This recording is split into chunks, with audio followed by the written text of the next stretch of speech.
Один мужчина нашел на заднем дворе своего дома маленькое гнездо. Заглянув в него, он обнаружил два крошечных яйца. Мужчина подумал, что же за птица вылупится из такого маленького яйца? А еще он подумал, что можно попытаться спасти жизнь. Что у него получилось, читайте в статье. Каждую жизнь стоит спасать, даже если она исходит из самого маленького яйца, которое вы когда-либо видели. Когда парню, который является владельцем YouTube-канала A Chick Called Albert, сообщили, что на заднем его дворе что-то упало, он даже не мог предположить, что столкнется с чем-то необычным. Он нашел два чрезвычайно маленьких яйца в гнезде. Как только он взял их в руки, то подумал, что было бы хорошо взять их домой и попытаться согреть, чтобы из них вылупились птенцы. Честно говоря, он на самом деле не думал, что это сработает, но все же решил попробовать воплотить в жизнь свой замысел.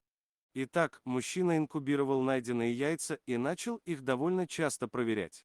Он задавался вопросом, если случайно птица вылупится, как он будет о ней заботиться. Он смотрел на яйца и понимал, что птицы будут тоже очень маленькими. На четвертый день инкубации парень с помощью яркого света проверил, есть ли в яйцах жизнь. Он был ошеломлен, когда увидел в одном из них крохотный зародыш. Новая жизнь развивалась прямо у него на глазах, и он очень хотел посмотреть, как будет выглядеть птица. И вот настал день, когда из яйца наконец вылупился птенец. Мужчина был доволен, зная, что именно он сделал это возможным. Сначала парень был полностью смущен и не знал, как и чем кормить этого малыша, появившегося на свет. Но потом он начал думать, как ему быть. Он впервые в своей жизни сказал себе слава Богу, что у роз есть тля.